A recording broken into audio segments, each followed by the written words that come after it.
Сәлем достар, бүгін дәмді әрі жұмсақ котлет жасаймыз. Бізге қажет заттар 300-400 грамм фарш, нан, егер қара нан болса жақсы болады. Оның 1/4 бөлігін аламыз.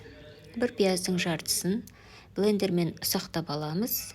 Бір жұмыртқаның сарысы, тұз, бұрыш, паприка, егер ұнатсаңыз ащы бұрыш та қосуға болады.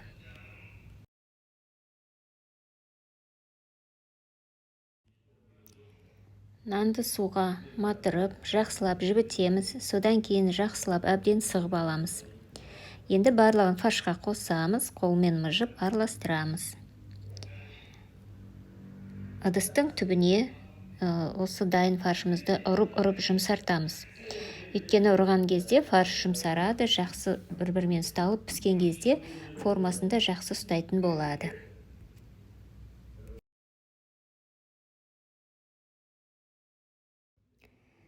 Енді бөліктерге бөліп, осы котлеттердің формасын жасаймыз.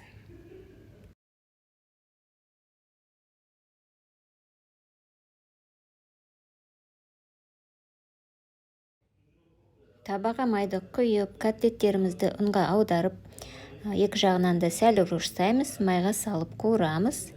Екі жағында қызартып қуырып аламыз. Осылай қуырып алғаннан кейін басқа ыдысқа 100 грамм суды қайнатамыз. Котлеттерді салып 5-7 минут бұқтырып аламыз. Сонда ол одан әрі жұмсаратын болады. Осылай дәмді қылып котлеттерді пісіріп, отбасыңызды, жақындарыңызды қуантыңыздар. Ас болсын.